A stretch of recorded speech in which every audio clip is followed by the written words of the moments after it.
Hi everybody, welcome to My Good Life. My name is Uzma.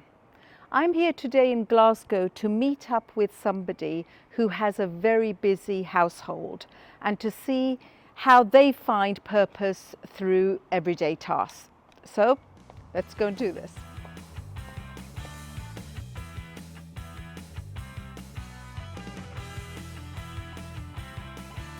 Hi Ann-Louise.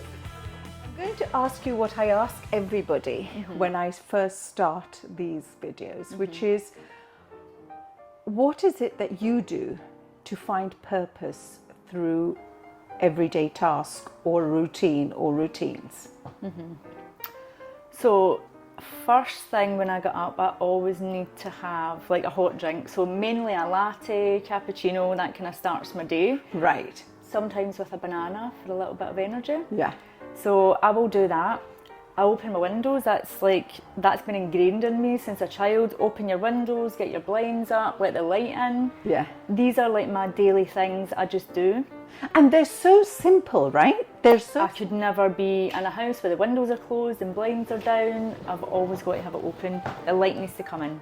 Right. That's like my routine. And my working week is different from my weekend. My working week, I'm getting ready to go to my job Monday to Friday. So that's a little bit different. I'm having my cappuccino, my latte. I'm getting myself ready, off to work. But what I've actually realised is even at weekends or even through like the pandemic and things like that, it's important that I get up and, you know, I get myself washed and dressed and I put makeup on and I do my hair. Yeah. That for me tells me you're ready for the day. If I don't do that, I don't feel really motivated. You see, I relate to that. I always think when I go out that I need to put on a bit of lipsticks. Yeah. And I always think putting on a bit of lipstick just makes me feel ready for the world. It could be a bit like a mask, isn't it? I think it is. I think it's like you step into a different role, you know, when you've got yourself up and ready. Because I spoke to people through the pandemic and people would say, oh no, I've been in my pyjamas all day and I've not had a shower in a couple of days. I could never do that. So as I mentioned, when I got up, like I need to have some sort of hot drink. Yeah. It's just something I do. It's something I've always done since I was really young. Doesn't need to be anything fancy, like I just buy like Nescafe, Kenco. I don't have like a fancy coffee machine. That's fine. This is what works for me. But I've noticed something else, sorry to interrupt, is your candle, little wee candle with pink, and you've got a bunch of, sorry, I'm just going to go, you've got a bunch of smellies around here, loads of lovely oils and stuff. Yeah. So is this something you're into? Yeah, smells so that's really important for me that, you know, I live with 4 other people. I live with my partner and my kids and, you know, there's people cooking, there's all sorts of stuff going on. So I really need nice smells like going around the place. It's because just one of my things. That's true, because if you look at research, scientific research as well, smell is an important memory, isn't it? And sometimes we walk past something and that smell reminds us of something nice. Yeah. And so you having nice smells in the house, I think evokes that kind of memory, right? Absolutely. And there's some things from my childhood, like my mum was really into her cleaning and things, so Dettol, for example, reminds me of my childhood because my mum would like clean the house from top to toe, so I still use Dettol as well, and it does trigger some childhood memories for me. I get that because bleach and things like that, I always associate bleach with cleanliness rather than it's something negative with the hospital or something, and it's like a nice memory rather than a negative memory, so that's interesting. Right, okay, let's have this coffee. Okay, so this is your lovely coffee. Awesome daughter. Yes, and that's for one of my daughters. So I have 2 daughters and a son. So getting a mug is always like, it's like a staple thing you get when it's your birthday or something. So because you're a young mum. Yeah. Right. But you're still a young mum. I mean, I you would were like a to think younger, so. younger mum. Should we sit down? Yes. Right. Okay. Yes. Thank you for this. Okay. Okay. So, Ann-Louise, we've talked.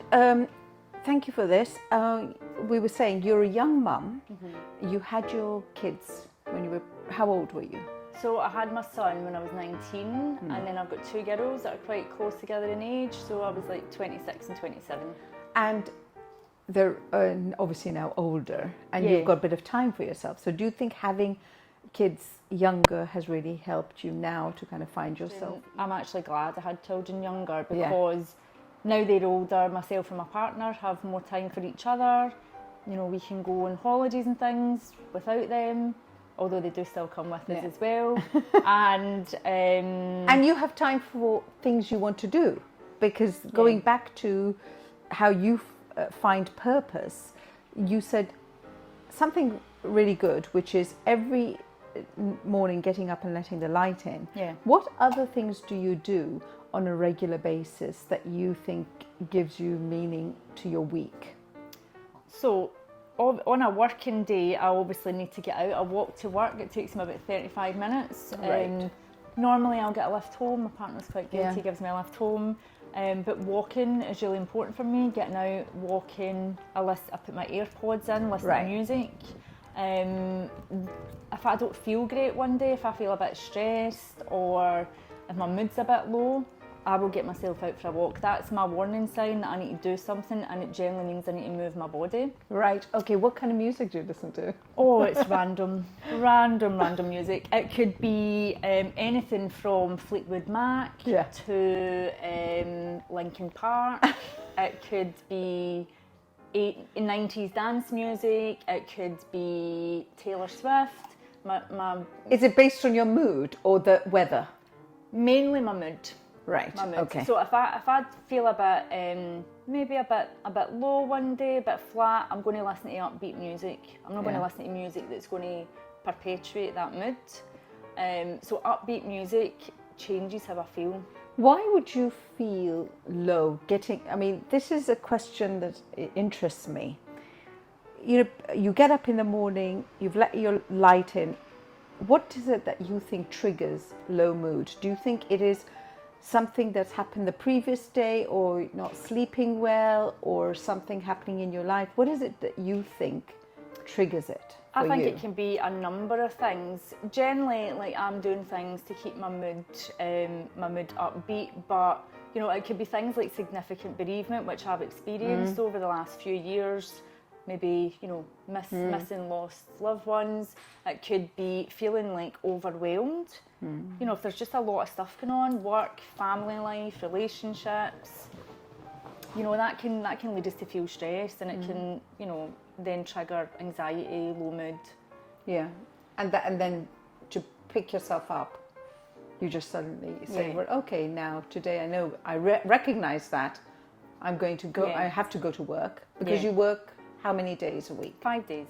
Right. You say, right now I can't get away from it. I've got to, might as well get on with it. Yeah, there's things in life where, you know, stress and, you know, coming up against life's difficulties is inevitable.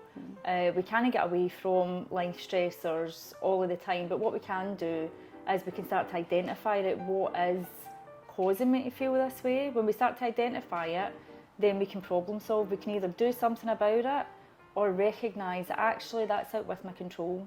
I can't do anything about that. Ann-Louise, don't stand. You're standing to attention. Sometimes when you come and do these interviews, people get nervous. Yes. And the nervous is from, where am I supposed to stand and what am I supposed to do? So I'm just going to be honest here and say Ann-Louise was slightly nervous, and but I'm trying to make her feel relaxed. So don't worry, I'm just going to ask you questions. Right, you said to me one of the other things you like doing on a regular basis is exercise. Yeah. How often do you do it? So walking, so cardio, I get my cardio through walking. I walk every day. So as I said, I walk to work every day.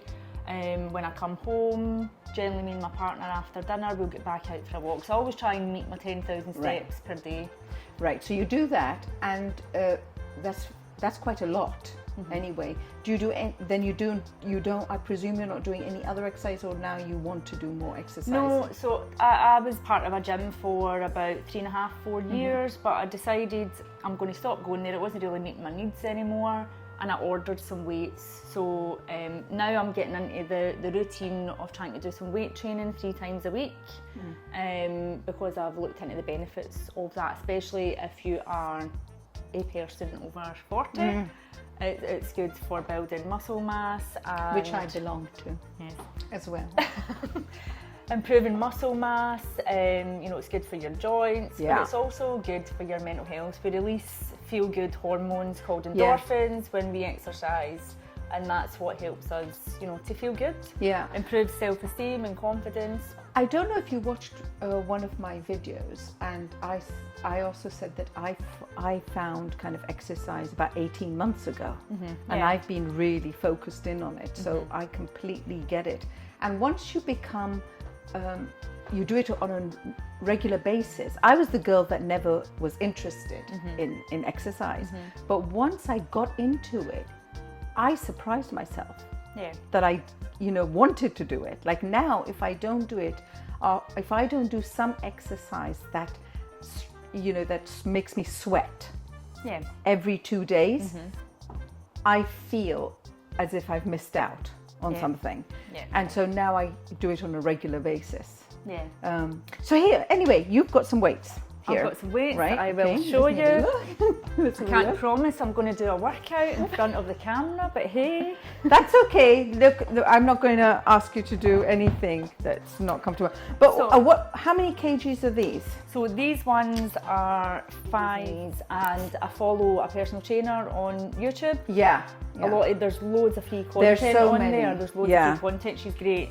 And you can do like workouts from like 10-15 minutes right up till an hour, and she'll work the different muscle groups. So we're supposed to work different muscle groups each time we do like a weight training exercise. How often a week do you do this? Sorry, did you say that? I aim to do it 3 times a week.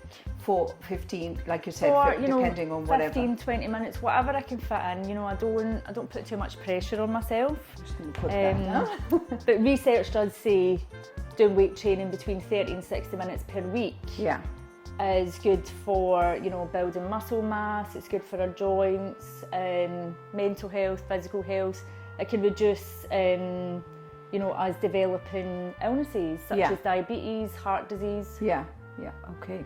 And you do it because of that, are you? Are you worried about those kind of Well, actually, diabetes, it's in my family. My mum was a type 1 diabetic, so I've always been really conscious of that. Because I saw the difficulties my mum went through, and I went through them with her, because I took care of her. So that's really important for me, because I have children myself, to reduce my risk, because I am aware I'm higher risk because it's in my family. What do you find that by doing these routines on a regular basis that it gives you? Well, I think it gives me structure and meaning to my day. So, I work full time, I work 5 days, and my job can be quite stressful at times. So I think what it gives me is time for me. I'm prioritising myself by taking care of me. And I think we send ourselves a message that if we take time out for exercise, or it's not only exercise I take time out for. I take time out for spending with friends, spending with my partner, spending with my kids as well. I think it's really important that we don't lose our sense of self when we become parents. And like we spoke of earlier, I've been a parent since I was 19. So it's more than half my life. Exactly. So what I have maintained through that, maybe in the early days not so much, but my learning as an adult and my personal growth has taught me that I'm important as well, and I need to take time for me so that it makes me a better partner, a better parent. If I'm not taking time for myself, I'm going to become quite irritable, maybe resentful.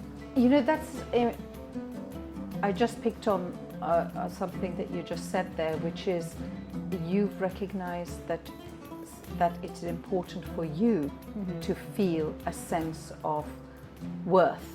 Yeah. Is that what you're saying there? Because that, I think, is fundamental, isn't it, in starting the journey to trying to find a routine that gives you purpose. Yeah. I don't know if you agree with that or not. Yeah, absolutely. You know, our self-worth comes down to what we think about ourselves, how we treat ourselves, and ultimately, you know, if we're not treating ourselves very well, then that can lead to allowing others not to treat us very well. Yeah. So I have, you know, healthy esteem, I know my self-worth, and I think by doing all of these things, as much as I do a lot for others, I'm still telling myself you're important, and it's important you take this time, and sometimes we need to say no to others. If I'm feeling good in myself, then I can manage, because I'm dealing, you know yourself, the role as a mother is not just a mother, you're a nurse, you're a therapist, you're an entertainer, so I've got to fit into all these roles. So in order to do that, I've got to take care of me. Yeah, exactly. Okay.